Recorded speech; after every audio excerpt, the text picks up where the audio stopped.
Dans cette vidéo, nous allons voir comment afficher sur l'écran de l'oscilloscope en mode XY les courbes VE égale à F de VC, à partir desquelles on pourra déduire les caractéristiques de sortie IC égale à F de VCE du transistor bipolaire 2N2222 pour pouvoir ensuite les porter sur un papier millimétré.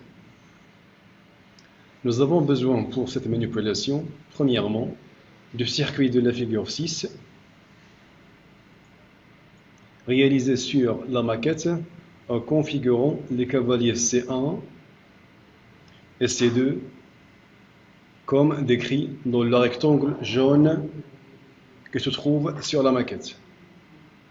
Deuxièmement, d'un GBF préalablement réglé pour délivrer une tension sinusoïdale d'amplitude 6 volts, de fréquence 333 Hz, donc de période T égale à 3 millisecondes, et de valeur moyenne égale à 6 volts.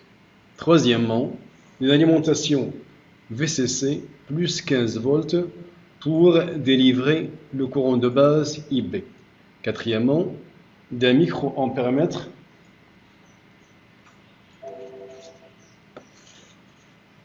pour mesurer les valeurs de IB. Cinquièmement, dans l'oscilloscope pour visualiser les courbes VE égale F de VC. Le montage se réalise en deux étapes.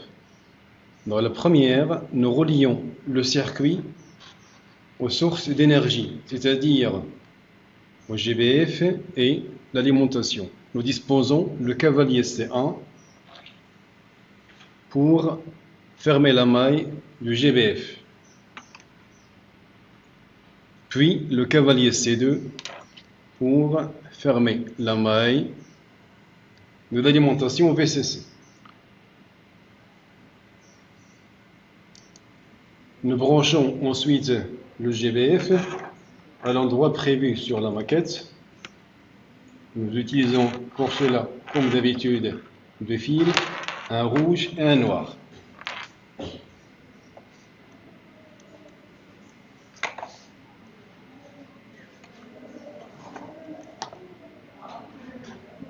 Nous branchons ensuite l'alimentation. L'alimentation possède deux bornes, une borne positive que nous mettons ici, en haut de la maquette, et une borne négative de couleur noire que nous branchons en bas de la maquette sur l'une de ces bornes noires. Dans la deuxième étape du montage, nous branchons l'oscilloscope. Nous commençons par la masse de l'oscilloscope qui est commune entre les deux canaux. Nous la branchons sur l'une de ces bornes noires en bas de la maquette. Ensuite, la borne rouge du canal X sera branchée sur le collecteur, le transistor, afin de prendre le potentiel du collecteur par rapport à la masse. Et la borne rouge du canal Y sera branchée sur l'émetteur afin de prendre le potentiel de l'émetteur VE par rapport à la masse. La maille de l'alimentation doit être complétée par le branchement du microampèremètre à l'endroit prévu pour ce branchement, c'est-à-dire ici. Je rappelle que le multimètre utilisé en microampèremètre servira dans cette manipulation à la mesure de la valeur ou des valeurs de IB. On met l'alimentation sous tension. Le microampèremètre affiche la valeur actuelle de IB. Cette valeur peut être modifiée grâce à cette résistance variable.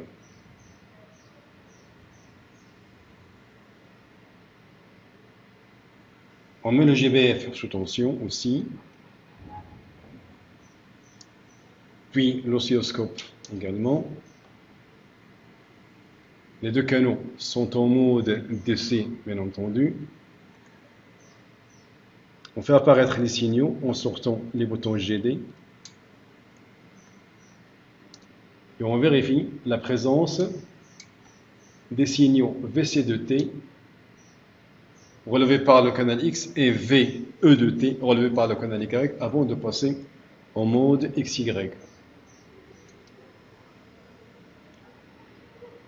Dans le mode XY, l'oscilloscope montre la courbe VE égale à F de VC, qui a la même allure que la courbe IC égale à F de VCE, recherchée. En faisant un balayage de IB entre 20 microampères et 90 microampères,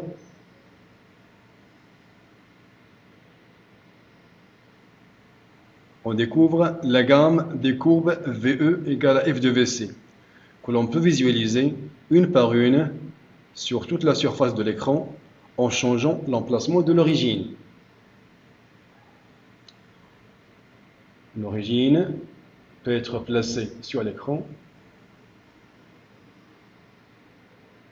par exemple en ce point, ce qui nous permettra de profiter de tout l'écran pour visualiser pour un étalage plus grand des caractéristiques. Donc actuellement, voici la caractéristique qui correspond à 20 microampères et à la valeur de IB égale à 20 microampères. Voici celle qui correspond à la valeur de IB, 40 microampères. Chaque courbe qui apparaît possède un coude et une extrémité, dont les coordonnées VE et VC peuvent être portées dans les colonnes blanches du tableau de la page 23 du polycope. Les coordonnées des points 1 et 2 dont nous aurons besoin pour tracer les courbes IC égale à F de VCE sont déduites grâce aux formules de passage suivantes. IC est à peu près égal à VE sur RE avec RE égale à 10 ohms et VCE peut être considéré presque égal à VC. Pour tracer la caractéristique d'entrée IB égale à F de VBE, il suffit de mesurer par le multimètre transformé en voltmètre calibre 20 volts la DDP VBE entre la base et l'émetteur pour IB égale à 20 microampères et pour IB égale à 90 microampères. Le tracé des caractéristiques peut se faire comme dans le modèle de la page 23 du polycope en utilisant les mêmes échelles. Les caractéristiques obtenues servent à la détermination des coordonnées IB0, VBE0, IC0 et VCE0 du transistor bipolaire de ZN2222 dans n'importe quel montage. On peut prendre le montage de la figure 3 de la page 24 comme exemple. Dans ce montage, obtenu en configurant les cavaliers C1 et C2, comme indiqué dans le rectangle jaune de la maquette, soit directement grâce au multimètre utilisé d'abord comme paramètre pour mesurer IB0 calibre 2000 micros et IC0 en l'insérant à la place du cavalier C1 calibre 20 mA ou 200 mA, puis comme voltmètre calibre 20 volts pour mesurer VBE0 et VCE0. C'est la méthode de mesure directe. Pour les mesures des tensions, ces deux dernières mesures, il ne faut pas oublier de mettre un cavalier à la place du microampèremètre pour que le courant IB continue à circuler vers la base.